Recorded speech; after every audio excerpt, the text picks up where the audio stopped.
얼마 전 신문을 보니까 한 60여 년이 지난 후에 연락이 된 두 사람 이야기가 실려 있었습니다. 그 내용은 우리나라 6.25 전쟁 때 미군 어떤 수병이 항공모함에 배치가 되어서 우리나라에 와서 외출을 하게 되었습니다. 해군에서는 외출 나오는 것을 상륙한다 이렇게 말합니다. 상륙을 하게 되었습니다. 그는 시내 거리를 이렇게 지나가다가 쓰레기통에서 무슨 희미한 소리가 나는 것을 보고 쓰레기통을 안을 뒤져보니까 누군가가 갓난 아기를 버려놓았습니다. 갓난 아기는 혼혈아이였는데 제대로 먹지 못해서 굉장히 말라 있었고 건강이 좋지 못한 상태에 있었습니다. 이 수병은 이 아기를 배에 데리고 와서 항공모함에서 이 아기를 키웠습니다. 맛있는 우유를 주고 또 맛있는 음식을 주고 이러면서 이 아기는 건강을 회복하고 굉장히 토실토실하게 살이 쪄가지고 아주 예쁘게 되었습니다. 이 아기는 그 항공모함에서 최고로 함장을 제치고 최고로 인기 있는 스타가 돼가지고 매일 수많은 수병들이 이 아기를 안아보기 위해서 이 아기 있는 방에 찾아왔습니다. 어떤 날은 너무 많은 미군이 찾아와서 1000명이 이 아기를 안았다고 합니다. 그래서 배에서는 규정을 만들어가지고 이래가지고는 우리 항공모함이 안 되겠다. 그래서 규정을 만들어서 하루에 100명 이상은 이 아기를 안지 못하도록 이렇게 법을 만들었다고 합니다. 항공모함은 배에 귀한 손님이 타고 있으면 깃발을 올리게 되어 있습니다. 대통령이 탄다든지 또 영국 수상이 탄다든지 여왕이 탄다든지 이러면 깃발을 이렇게 올리게 되어 있습니다. 귀한 아기 손님이 타고 있기 때문에 기저귀를 깃발로 이렇게 올려서 달고 있었다고 합니다. 미군 이 수병들이 항공모함을 타고 전쟁하면서 몇 달 동안 집에 못 가니까 그 집에 그 아기들을 보고 싶은 그 그리움을 이 아기를 안으면서 달랬다고 합니다. 그리고 세월이 지나면서 이 아기는 어떤 군의관에게 입양이 되게 되고 그 수병하고는 헤어지게 되었습니다. 세월이 60년이 지나가지고 이 수병은 굉장히 늙은 노인이 되었습니다. 이 노인이 이 아기를 잊지 못하는 것입니다. 내가 죽기 전에 이 아기가 어떻게 되는지 소식을 좀 듣고 싶다. 그래서 자녀들의 도움을 받아가지고 그 인터넷에 이걸 올렸습니다. 그래서 수병은 아기를 보고 싶어 한다고. 그랬더니 며칠 안 되어서 아기가 대답합니다. 이러면서 답이 올라왔습니다. 그 아기는 어른이 되어서 미국에서 어떤 잡지사 편집인이 되어가지고 일하다가 은퇴를 하고 그리고 그 아기들도 몇 명 있다고 이야기를 했습니다.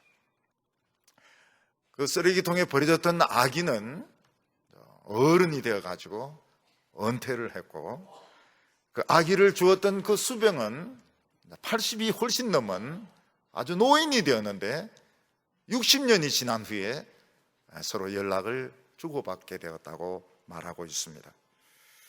그 아기는 전쟁통에 태어나는 바람에 또 혼혈하라고 해서 쓰레기통에 버려져서 비참하게 죽는 운명이었지만 한 미군의 그 사랑과 동정에 의해서 아름다운 새로운 인생을 살게 되었습니다. 이 아이의 운명을 바꾼 것은 물론 이 미군 수병의 사랑이지만 그를 사용하신 하나님께서 이 아기의 운명을 바꾸었던 것입니다. 사람들 마음속에는 어떻게 하든지 자신의 모든 형편과 처지가 완전해지기를 바라고 또 할 수 있으면 최고의 자리로 올라가고 싶은 그런 욕망이 사람들에게 다 있습니다. 그래서 등산하는 사람들은 최고로 높은 꼭대기까지 올라가기 위해서 목숨을 걸고 등산을 합니다. 그래서 에베레스트 산을 오르면 그 다음엔 또 옆에 있는 또 다른 산을 오르고, 또 그 산을 오르면 만족이 온 데서 또 다른 산을 오르고, 그래서 7,000m 이상 되는 봉우리 14개를 다 정복을 해야 만족이 되고, 또 히말라야 산맥에 있는 14개 봉우리를 다 오르면 또 남미에 가고, 또 아프리카에 가고, 유럽에 가고, 자꾸 올라야 이 직성이 풀리는 것입니다. 운동하는 사람들은 그냥 시시하게 운동해서는 만족이 안 되고, 꼭 1등을 해서 금메달을 따야 직성이 풀리고, 공부하는 학생들도 그냥 1등을, 전교 1등을 하든지 이렇게 해야 만족감이 되도록 사람들 마음속에는 그런 마음이 있습니다. 사람이 자동차가 고장이 나면 자기는 고칠 수가 없지만 자동차 정비하는 정비소에 가면 어떤 고장이든지 다 고칠 수가 있습니다. 왜냐하면 정비소는 그 자동차를 고칠 수 있는 수많은 부품들을 다 가져올 수 있고, 또 기술이 있기 때문에 고장을 다 고칠 수 있습니다. 근데 인간들은 고장이 나면 고칠 수가 없습니다. 몸이 병나면 병원에서 고침을 받지만 사실 사람의 그 필요한 부분들은 수만 가지, 수천만 가지 됩니다. 이런 부품들을 다 어디에 있는지도 모르고, 또 이걸 고칠 수 있는 기술이 없기 때문에 사람들은 그냥 병난 채로, 고장난 채로 살아가고, 그러다가 결국은 죽게 되는 것입니다. 예수님은 이 세상에 오셔서 많은 병자들을 고쳐주셨습니다.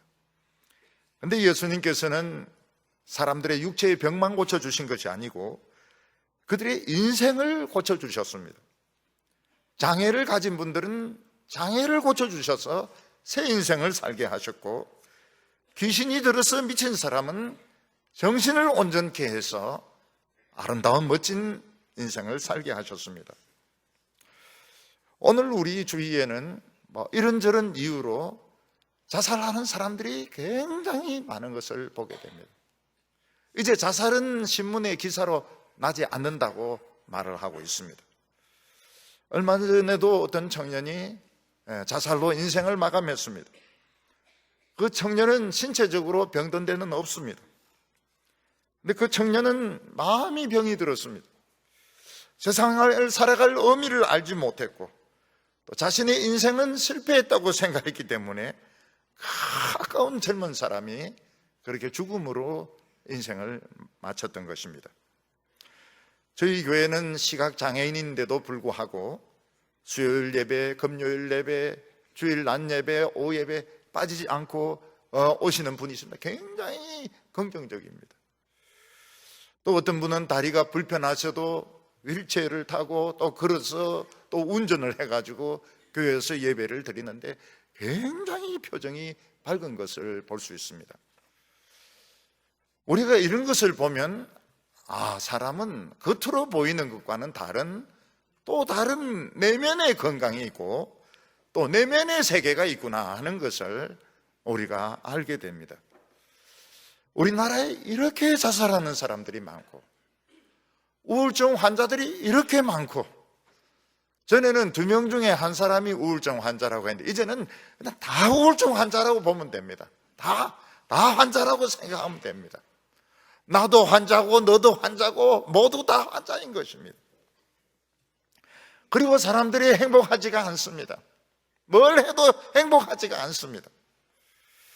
그것은 우리 마음에 뭔가가 고장나고 우리 마음속에 어떤 부분이 병들어 있는데 고침을 받지 못해서 그런 것이 분명한 것입니다. 예수님께서는 오늘 이것을 고칠 수 있는 방법을 가르쳐 주시고 또 고쳐주셨습니다. 오늘 우리 성도님들은 다 고침 받으시기 바랍니다. 그래서 어떻게 하든지 주위에 누구든지 자살하지 못하도록 해야 되고, 우울하지 말아야 되고 우리 해피해야 됩니다. 해피. 강아지 이름만 해피라고 지어주지 말고 우리 해피해야 됩니다. 우리 웃어야 되고 기쁨으로 살아갈 수 있도록 오늘부터.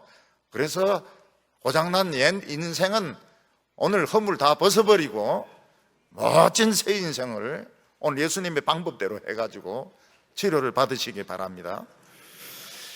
오늘 어떤 그 선천적인 장애인에 대한 이야기를 성경은 하고 있습니다. 예수님의 제자들은 3년씩 예수님을 따라다니면서 하나님의 말씀을 배웠고 또 수많은 병자들을 고치고 기적을 행하는 것을 옆에서 보고 또 도와드린 조수들이었습니다. 제자들은 가르침을 받은 자들이고 조수들입니다. 그래서 제자들이야말로 가장 이 세상의 고정된 관념에서 벗어나서 참 이 앞선 생각을 가질 수 있는 그런 사람들이었습니다. 그럼에도 불구하고 제자들은 어떤 선천적인 시각장애인 맹인을 만났을 때 일반인들이 가졌던 생각과 똑같은 생각을 가지고 있었습니다. 이것을 보면 일반인들이 가진 그 고정관념이라고 하는 것이 얼마나 우리의 그 정신과 우리의 삶을 강하게 지배하고 있느냐 하는 것을 우리가 볼 수 있습니다. 예수님과 제자들 일행은 길을 가다가 구걸하고 있는 태어나면서부터 맹인되었던 선천적인 시각장애인을 보게 되었습니다. 그때 제자들이 예수님에게 예수님, 이 사람은 날 때부터 맹인되었던 사람입니다. 참 얼마나 불쌍합니까? 고쳐주시죠. 이런 이야기를 했으면 참 좋을 텐데 그런 말을 하지 않았습니다. 제자들은 뭐라고 말했는가 하면 예수님, 이 사람은 날 때부터 맹인됐던 사람입니다. 이 사람이 맹인으로 태어난 것은 부모의 죄입니까? 자기 자신의 죄 때문입니까? 이런 질문을 했습니다. 우리나라 사람들은 어떤 사람들이 어떤 아기가 병을 가지고 태어나면 참 안 됐다, 또는 참 불행하게 태어났구나, 이런 식으로 이야기를 합니다. 그런데 유대인들은 모든 것을 신앙과 결부를 시켰기 때문에 어떤 자녀가 장애를 가지고 태어나면 부모가 죄를 많이 지어서 장애를 가지고 태어났다, 이런 식으로 설명을 하고, 또 저 사람은 죄인의 운명을 가지고 태어났다, 이렇게 해서 정죄를 했던 것입니다. 참 안 됐다, 우리 한국 사람들은 참 안 됐다, 참 불행하다, 이러고 그만두는데 이 이스라엘 사람들은 정죄까지 했던 것입니다. 그래서 우리 예수 믿는 사람들은 말을 참 조심을 해야 되는 것이, 누가 이 불행하면 그 불행한 것을 위로한다고 하면서 오히려 열불을 지르는 경우가 있습니다. 대학교에 이제 떨어진 것만 해도 참 마음이 아픈데 와서 위로하면서 그 봐, 예배 빠지니까 대학 떨어지지, 그러면서 정죄를 해버리는 겁니다. 자동차 사고가 나가지고 이제 다리 기부스였습니다. 신방 와가지고 그 뭐라고 11조 안 내더만 다리 부러지지 않냐고, 그 값이 다리 부러진 값하고 11조하고 똑같다고 그러면서 정죄를 해버리는 겁니다. 열불을 지르는 거예요. 이게 사람을 위로하는 것이 아니고 사람을 막 이중적으로 고통스럽게 하는 것입니다. 이 사람이 부모가 죄 지은 것 때문에 장애를 가지고 태어났다, 또는 죄인의 운명을 가지고 태어났다, 다 운명론입니다. 제자들은 예수님으로부터 그 복음을 들은 사람인데 그 일반적인 그 사회적인 통념이 얼마나 강하게 지배를 했든지 이건 운명이다, 이거는 부모의 운명이든지 자신의 운명이다, 이런데 누구의 운명이냐, 그걸 예수님에게 물었던 것입니다. 우리나라 사람들은 일이 뭐 크게 잘못되어서 교도소 들어갔든지 뭐 이렇게 되면 내 업이다, 이렇게 이야기합니다. 업이다, 전부 다 내 업으로 생각한다고 이러면서 지고 가겠다는 그런 이야기들을 합니다. 예수님께서는 그게 아니라고 말씀하셨습니다. 업도 아니고 운명도 아니라고 말씀하셨습니다. 3절에 이 사람이나 그 부모의 죄를 인한 것이 아니라 그에게서 하나님의 하시는 일을 나타내고자 하심이니라. 예수님은 부모의 죄 때문에 맹인으로 태어난 것도 아니고 이 사람 자신이 그런 죄인의 운명을 가지고 태어난 것도 아니고 오히려 이 시각장애 때문에 하나님의 일을 할 수 있고 하나님의 영광을 나타낼 수 있다고 예수님은 설명하셨습니다. 예수님께서는 부모의 죄도 아니고 본인의 죄도 아니고, 그래서 부모가 죄를 전혀 안 지었거나 또 본인이 전혀 죄를 지지 않았다, 그런 뜻은 아닙니다. 인간인 이상은 이 세상에서 누구든지 다 죄를 짓습니다. 그렇지만 사람들은 이제 이런 일이 있을 때, 안 좋은 일이 있을 때는 누구에게 꼭 핑계를 댑니다. 아버지가 그때 사업이 망했기 때문에, 그때 엄마가 아팠기 때문에, 담임 선생님을 잘못 만났기 때문에, 친구를 잘못 사귀었기 때문에, 나라 꼴이 더러워가지고 때문에 그래서 누군가에게 자꾸 핑계를 돌립니다. 그래서 한때는 핑계라는 노래가 굉장히 유행했던 적이 있습니다. 핑계를 대지 말라고. 예수님이 말씀하시는 것은 누구 때문에 해봐야 달라질 거 아무것도 없다는 것입니다. 오히려 부모를 원망하고 자기 자신을 원망하고 형들을 원망하고 다른 사람을 원망해봐야 사람의 마음만 더 삐뚤어집니다. 그리고 사람이 더 강팍해집니다. 우리가 이런 내 속에 있는 그 아름답지 못한 부분들, 어렵고 힘든 부분들, 이런 것들을 하나님 앞에 가지고 나오면, 예수님 앞에 가지고 나오면 예수님이 그 수십만 가지 부품을 가지고 끼워 넣어가지고 새 인생을 만들어 주셔가지고 더 하나님의 살아계심을 나타낸다는 것입니다. 저는 이제 초등학교를 졸업하고 중학교에 진학을 못했습니다. 그래서 그 양계장, 서울 변두리 양계장에서 몇 년을 놀았습니다. 그러니까 이 학교를 가야 되는데 학교를 안 가고 노니까 얼마나 참 비참합니까? 속이 얼마나 탑니까? 그때 저는 죽으라고 교회를 다녔습니다. 교회에 새벽 기도 가려고 그러면요, 걸어서 1시간입니다. 1시간 걸어서 가고 걸어서 1시간 오고. 그때 또 시계가 어디 있습니까? 어떤 데는 눈만 뜨면 그냥 가니까 새벽 기도를 안 해요. 왜 안 하는가 나중에 알아봤더니 새벽 2시에 간 겁니다. 새벽 2시에. 그리고 아버지가 막 교회 가는 걸 굉장히 싫어하셨어요. 근데 그게 문제가 안 됐습니다. 그냥 죽으라고 교회 가고 막 성경 읽고 이렇게 했습니다. 근데 그게 이제 제가 하나님을 찾았던 것 같아요. 열심히 하나님을 찾고 예수님을 찾았습니다. 나름대로. 그래서 실망하거나 좌절할 시간이 없었어요. 하나님을 찾는다고. 그런데 못 만났던 것 같아요, 그때. 하나님께서는 우리 인생을 고쳐주기 위해서 예수님을 보내셨습니다. 자동차 정비소에 가면 자동차 고장난 것이 아무 문제가 안 됩니다.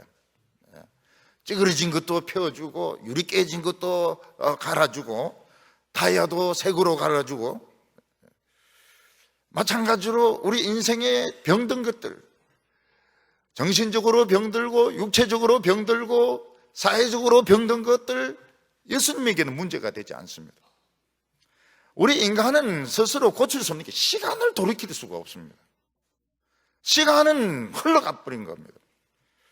근데 예수님께서는 수십만 가지, 수천만 가지 부품을 사용해가지고 우리 인생을 고쳐주십니다. 그래서 예수님은 이렇게 말씀하셨습니다. 4절과 5절 보면 때가 아직 낮음에 나를 보내신 이의 일을 우리가 하여야 하리라. 밤이 오리니 그때는 아무도 일할 수 없느니라. 내가 세상에 있는 동안에는 세상의 빛이로라. 요즘은 밤에도 막 불을 대낮같이 밝혀가지고 밤에 일을 합니다. 밤에 일을 더 많이 하는 것 같아요, 낮에보다도. 근데 옛날에는 밤에는 캄캄해가지고 아무것도 할 수가 없었습니다. 밭에서 일을 할 수도 없고 가축들도 풀을 뜯어먹을 수가 없습니다. 밤에는 다 자야 됩니다. 밤에 일하는 사람은 도둑놈하고 노름꾼밖에 없습니다. 근데 예수님은 내가 세상에 있는 동안에는 내가 세상의 빛이라고 말씀하셨습니다. 우리의 눈에 보는 이런 빛 말고 또 다른 빛이 있습니다. 그 빛은 영혼의 빛입니다. 예수님이 빛이고 예수님의 말씀이 빛인 것입니다. 그 동안에 무엇을 해야 하는가 하면 말씀이 비치고 있을 때 예수님이 계신 동안에 인생을 고쳐야 되는 것입니다. 하나님을 찾아야 되고 내 속에 병든 것을 고쳐서 완전히 새 사람으로 그 고치는 그 시간에, 그 리콜 해주는 동안에, 보정기간 동안에 빨리 내 인생을 고쳐야 되는 것입니다. 복음이 있는 동안에는 낮입니다. 복음이 있는 동안에 인생을 고쳐야 됩니다. 우리나라는 교회가 참 많습니다. 교회가 너무 많다고 해서 사람들이 막 욕을 합니다. 근데 일본에 가보면 교회 찾기가 힘들어요. 교회 찾는 것이 쉽지가 않습니다. 뭐 신사라든지 절 같은 것은 찾기 쉽지만 교회는 찾기가 어려워요. 그리고 동남아시아도 가도 교회 찾기가 어렵습니다. 우리는 교회가 많아요. 그래서 정상적으로는 우리나라는 뭐 엄청 복을 받아야 정상입니다. 미국에도 교회가 그래 많지가, 예수 믿는 사람들이 많지가, 영국은 더 많지 않고요. 우리 한국 사람들은 예수 믿는 사람들이 굉장히 많아요. 성질이 못돼서 그렇지. 성질만 좀 고치면 엄청 복을 받게 돼 있습니다. 그게 정상적이에요. 근데 복도 못 받는 동안에 막 미세먼지도 엄청 날라오고, 중국은 절대 또 안 보냈다 그러고, 이거 어디 고장난 겁니다. 고장난 겁니다. 미세먼지 이래 많이 오는 것도 뭐가 어디 빵꾸가 난 겁니다. 고장난 겁니다. 전에 어떤 아주머니는 이 설교를 듣고 저인데 와서 그래 이야기해요. 남편이 술 마시고 그렇게 자기를 못 살게 구는데 내 인생을 어떻게 고칠 수 있느냐고. 그래서 제가 그 이야기를 했습니다. 남편이 그렇게 술 마시고 못된 짓 했기 때문에 더 하나님을 많이 찾았던 거 아니냐, 그렇게 이야기했습니다.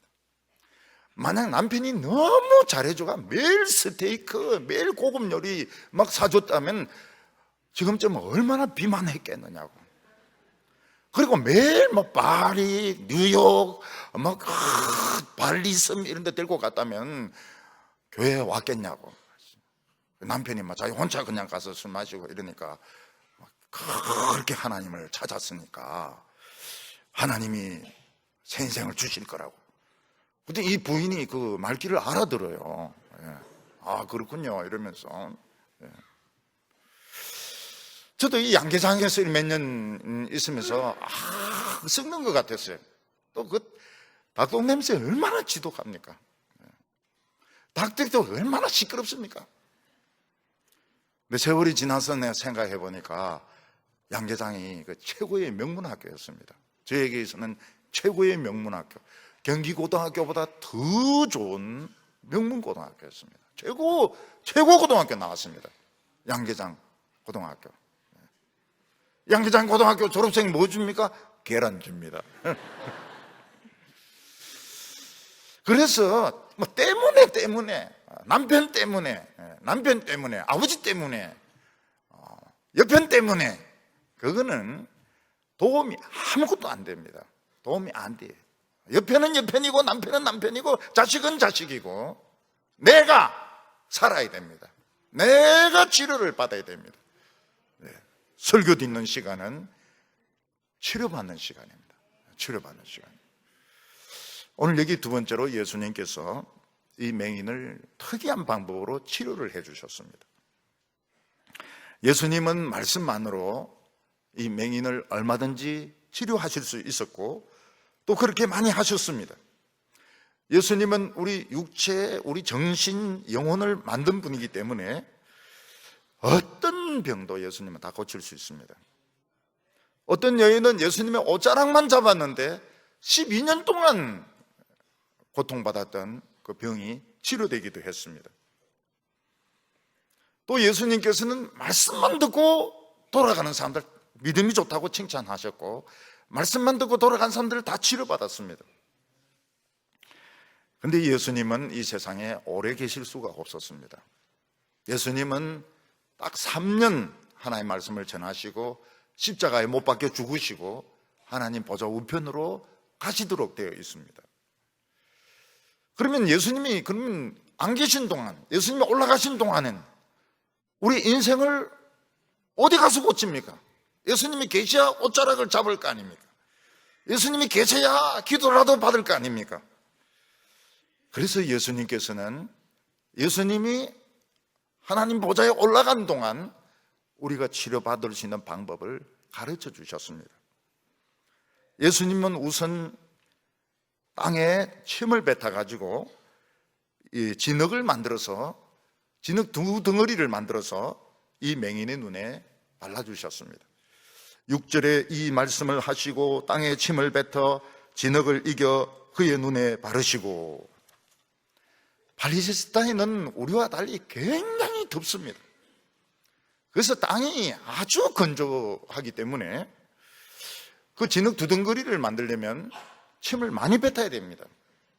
맹인을 좀 있으라 해놓고 조금만 기다리라, just a minute 해놓고는 침을 뭐 엄청 뱉어가지고 이걸 주물럭주물럭 해가지고 두덩이를 만들어가지고 눈에 탁 발라준 것입니다. 이 맹인이 기분이 안 좋아요. 그냥도 안 보이는데 진흙을 바르니까 더 안 보입니다. 침도 그렇게 깨끗한 것도 아닌데 사람들이 밟고 다니는 흙은 얼마나 그 불결하겠습니까? 그걸 이겨가지고 양눈에 발라주니까 아유, 이 눈앞이 진짜 이 기분이 안 좋은 것입니다. 예수님은 안 그래도 앞을 보지 못하는 맹인의 눈에 진흙을 발라서 더 부끄럽게 만드셨습니다. 아마 다른 사람들은 딱 보니까 저 사람 눈에 문제가 있구나, 저 사람 안 보이는 게 확실했습니다. 그냥도 안 보이지만 흙까지 발랐으니까 완전히 안 보인다는 게 확실해. 눈에 문제가 있다는 걸 누구나 다 알도록 만들고 이 사람을 더 부끄럽게, 더 창피하게 만드셨습니다. 아마 이 사람은 기분이 좀 나빴을 겁니다. 못 고치면 못 고친다고 곱게 말을 하지, 왜 그 침을 뱉어가지고 남의 눈에 말이지 그걸 발라주느냐. 집에 가서 빨리 씻고 싶었을 것이고, 아니면 손으로 떼고 옷으로 문질러 가지고 그 진흙을 없애고 싶었을 것입니다. 어떤 사람은 막 욕을 했을지도 몰라요. 왜 남의 눈에다 흙을 바르냐고. 근데 예수님께서는 이 사람의 부끄러운 부분, 이 사람 뭐 부끄럽다고 할까요? 좌우간 부족한 부분을 드러내셨습니다. 몸이 아파서 병원에 가면 의사는 그 환부를 보자고 합니다. 그게 몸 안에 있어서 볼 수가, 육안으로 볼 수 없으면 뭐 엑스레이도 찍고 MRI도 찍고 CT도 찍고, 그래서 환부를 자꾸 드러내려고 합니다. 왜냐하면 아픈 데를 드러내지 않으면 병이 무엇인지 알 수도 없고 치료할 수도 없기 때문입니다. 우리는 근본적으로 우리가 어디가 아픈지를 모릅니다. 왜냐하면 우리는 워낙 정교하게 만들어지고 워낙 복잡하게 만들어져 가지고 우리는 어디가 아픈지를 몰라요. 우리가 아파서 병원에 치료받는 것은 그야말로 겉으로 드러난 부분이고, 우리는 이 안에 저 깊은데 뭔가 병이 들었습니다. 그래서 우리는 이걸 못 찾아냅니다. 우리 실력으로는, 오늘 현대의학 수준으로는 못 찾아내요. 그러면 가만히 있지 말고 하나님 앞에 와서 자꾸 이야기를 해야 됩니다. 하나님, 저는 마음이 아파요. 저는 너무 예민해요. 저는 상처를 잘 받아요. 저는 너무 환경이 좋지 못해요. 저는 살아갈 이유를 모르겠어요. 저는 열등감에 꽉 차 있단 말입니다. 유능한 의사들은 환자와 이렇게 이야기를 하면서 환자가 자기 아픈 부분을 이제 자꾸 이야기해 주면, 근데 그게 아픈 게 아닙니다. 그 속에 있는 원인을 알지요. 원인을 알지요. 마찬가지로 하나님께 자꾸 내 속에 있는 아픈 부분들, 유달리 예민한 사람들이 있습니다. 예민하고 상처 잘 받고, 그걸 이제 자꾸 하나님 앞에 내놓고 이야기를 해야 됩니다. 그러면 하나님께서는 점점 더 근본적인 그 병으로 접근하도록, 그리고 우리가 병이 하나가 아닙니다. 굉장히 많아요. 이거를 다 치료받아야 됩니다. 사람들은 교회를 굉장히 그 신사적인 곳으로 생각하는데 신사적인 곳이 아닙니다. 진흙을 바른 병자들이 오는 곳입니다. 교회는 진흙투성이가 되는 것이, 그게 좋은 교회지, 교회 카페트 쫙 깔고 신사들 쫙 앉아가지고 멋지게 예배 들고 반쯤 졸고, 어떤 분은 그래도 양심적인 분은 이쪽 눈 졸다가 그 다음에 또 번갈아 가면서 조는 이런 분도 있는데, 양심적인 분은 막 그냥 계속 조는 분도 있을지도 몰라요. 교회는 신사적인 곳이 아닙니다. 죄인들이 오는데 어디가 아픈지 모르고 오는 거예요. 다 아픈 거예요. 다 아파요. 다 아파요. 저희들 중에 정상적인 사람이 있느냐? 없습니다. 한 명도 없습니다. 안 아픈 사람 아무도 없습니다. 우리는 태어나면서부터 아팠고, 우리는 자라면서 아팠고, 노인 되니까 진짜 안 아픈 데가 없습니다. 허리도 아프고 머리도 아프고 가슴도 아프고 안 아픈 데가 없습니다. 단지 병이 너무 깊은 데 있어가지고 우리는 그 병을 모릅니다. 자꾸 하나님 앞에 이야기해야 돼요. 그러면 하나님께서 그 쉬운 것부터 고쳐 나가십니다. 쉬운 것부터 이제 고쳐 나가시다가 나중에 이제 핵심적인 부분을 빼내시는 겁니다. 우리 인간들은 쉽게 이야기하면 나이가 들어가면서 미쳐가지고 죽는 병에 걸려 있습니다. 어떻게 보면 좀 다 정상적인 것 같은데, 또 화가 났을 때 보면 막 욕도 하고 막 얼굴도 막 벌개지고 막 물건도 던지고, 그게 발작하는 것입니다.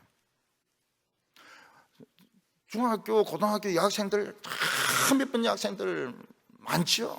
옷도 막 예쁜 거 있고, 학생들은 화장할 필요도 없는 것 같은데 또 화장도 하니까 얼마나 이쁩니까?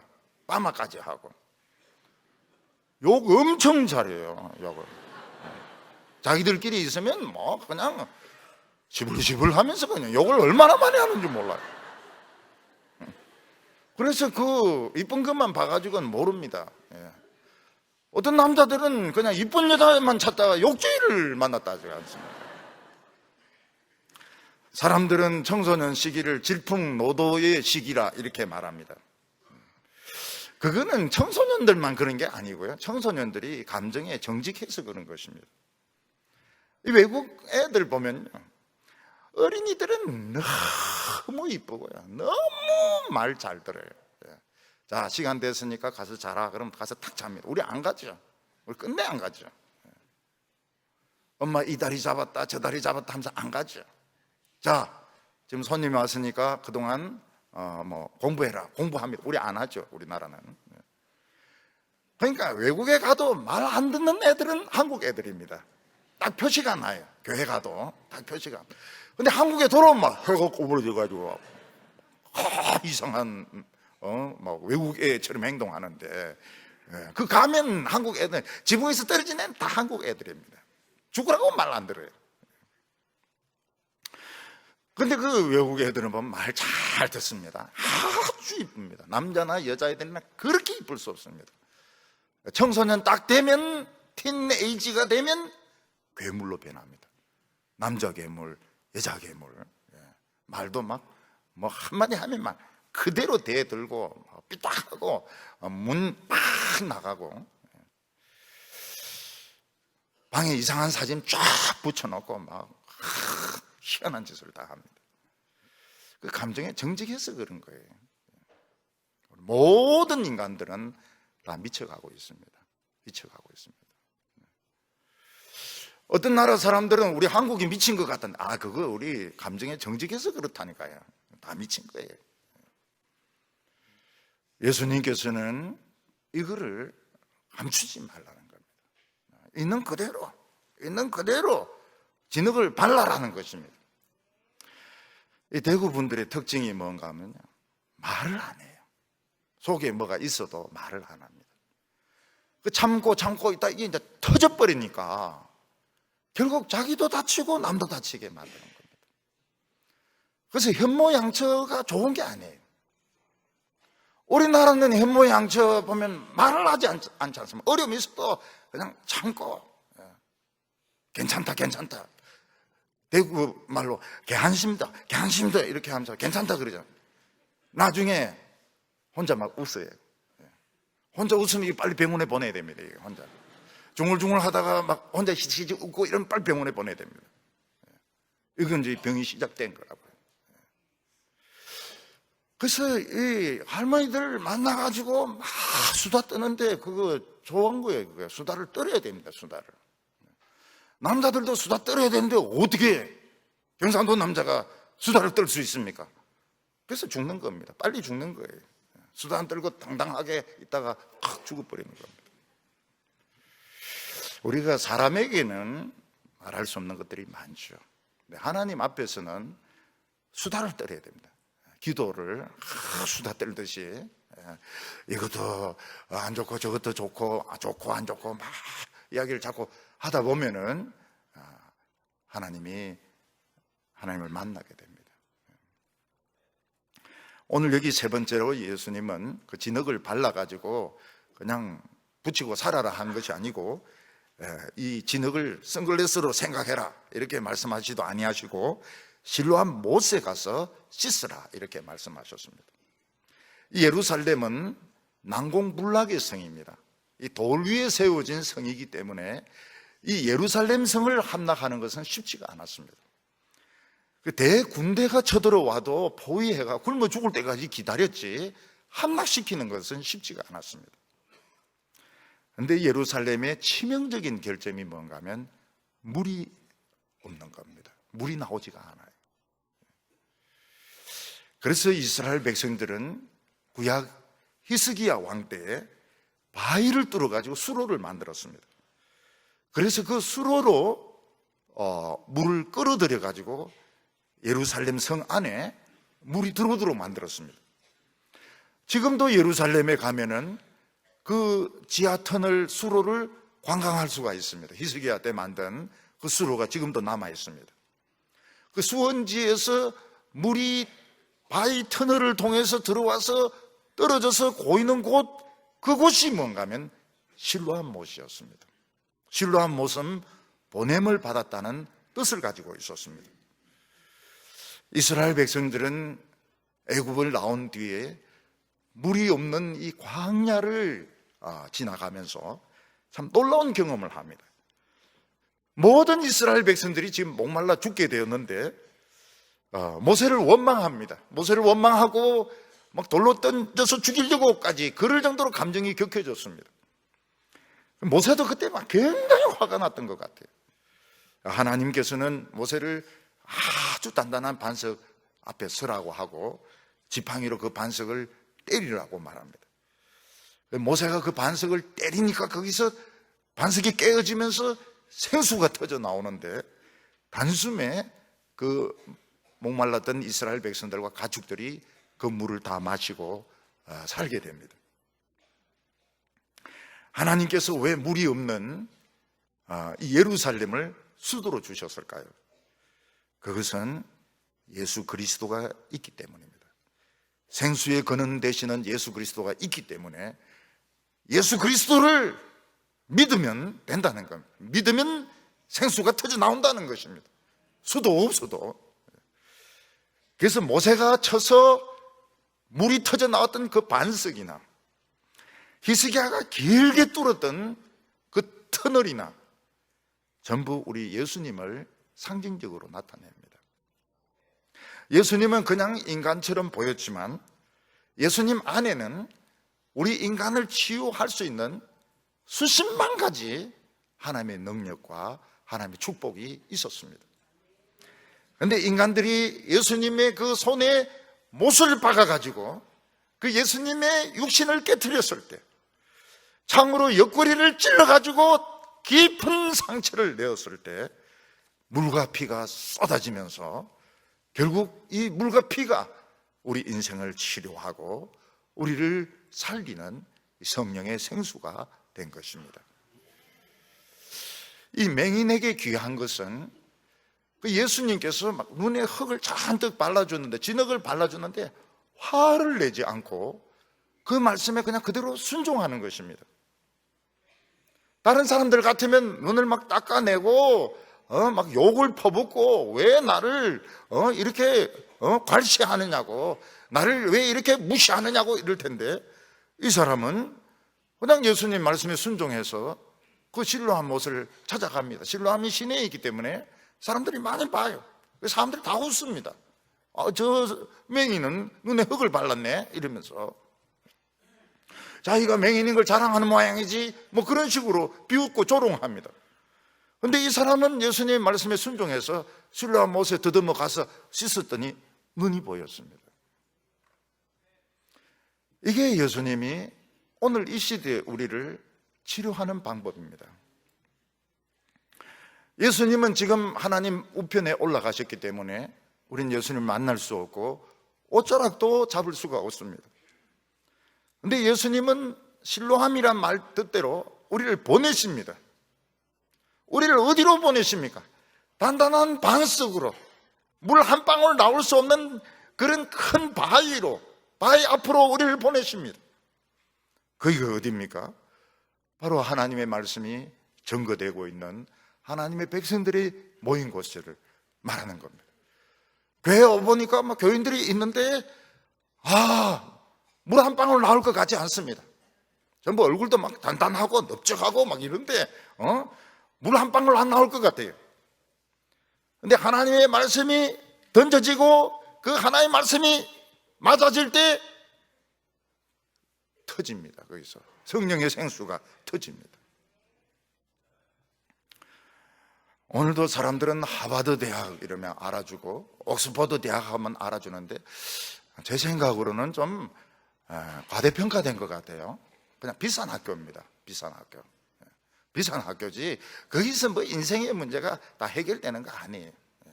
비싼 학교예요.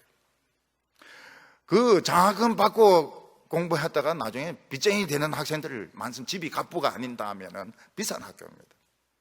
우리는 하버드라 그러면은 뭐 그것은 인생의 문제가 다 해결되는 것처럼 생각하는데 그거는 과장된 겁니다. 성령이 흘러나오는 곳은 하버드나 옥스퍼드가 아닙니다. 국회도 아닙니다. 국회도 뭐 말은 많지만은 침만 튀기지 그 사람 변화되긴 변화되는데 나쁘게 변화됩니다. 백화점, 무슨 유명 기업체 그 다닌다 해가지고 사람 바뀌는 거 아닙니다. 하나님의 말씀을 듣기 위해서 성도들이 모인 곳은 단단한 반석입니다. 국물 하나 안 나올 것 같아요. 그런데 거기 하나님 말씀이 칠 때 거기서 생수가 터져나, 내 가슴을 하나님 말씀이 칠 때 거기서 성령의 생수가 터져 나오면서 눈으로 보게 되는 것입니다. 이 맹인이 눈을 떠가지고 오니까 사람들이 놀랐습니다. 그 맹인이 맞는지 딴 사람인지 막 서로 논쟁을 했습니다. 그런데 이 사람은 눈만 떠가지고 온 것이 아닙니다. 사람이 완전히 바뀌어 왔어요. 아마 이 사람이 가서 눈 씻고 온 시간은 아마 한 30분이나 1시간 정도 되는 시간밖에 안 됐을 것입니다. 한 30분이나 1시간 만에 사람이 완전히 바뀌었습니다. 사람이 당당해져 있었고 자신감에 넘쳐 있었습니다. 그 이유가 무엇일까요? 이 사람은 그 예수님의 말씀을 듣고 순종하는 가운데서 두 가지를 체험했던 겁니다. 하나는 뭔가 하면 예수님의 말씀에 능력이 있구나. 예수님의 말씀은 말도 안 되는 말씀입니다. 그 멀쩡한 사람 눈에 진흙을 발라놓고 실로암 못에 가서 씻으라는 그게 말이 되는 것입니까? 그런데 순종하니까 기적이 일어나는 겁니다. 예수님의 말씀은 능력이 있다. 이걸 이 사람이 믿었습니다. 오늘 저희들이 하나님의 말씀이 능력이 있다. 이걸 믿는다면 우리는 인생이 변할 겁니다. 하나님의 말씀이 능력이 있다는 것을 못 믿으면 우리는 필요한 것이 갑자기 바빠집니다. 돈도 있어야 되고 집도 있어야 되고 너무 많은 생각을 해야 됩니다. 예수 믿는 사람들 말씀도 드려야 되죠. 많은 생각도 해야죠. 더 미칩니다. 더 미쳐. 성질도 더 나빠져요. 세상 사람들은 세상만 생각하는데 하나님도 믿고 세상도 생각하고 더 미치는 거예요. 그래서 선택을 해야 된다고요. 선택을. 믿든지 말든지 선택을 해야 돼요.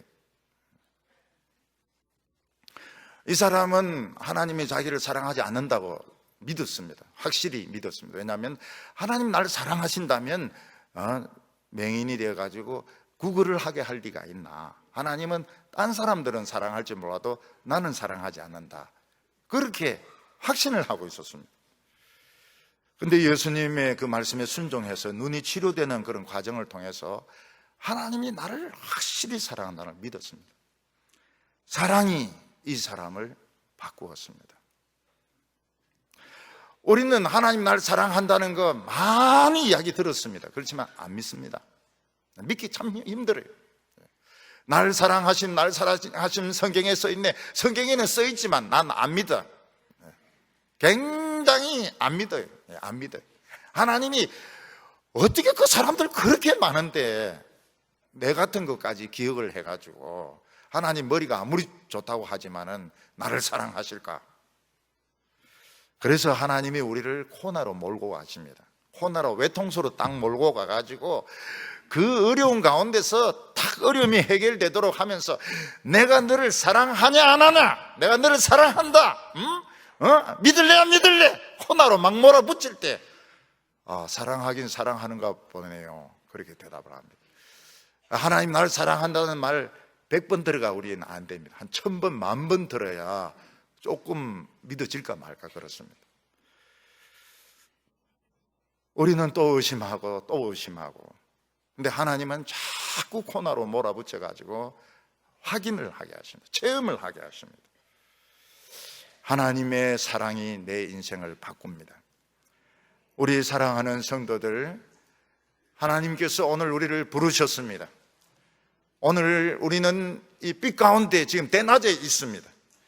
오늘 예배 드리면서 내 인생을 바꾸시기 바랍니다. 하나님의 사랑으로 내 모든 과거는 다 없어지고 아름다운 새 인생으로 시작되는 우리 성도들 다 되시기를 바랍니다. 기도드리겠습니다.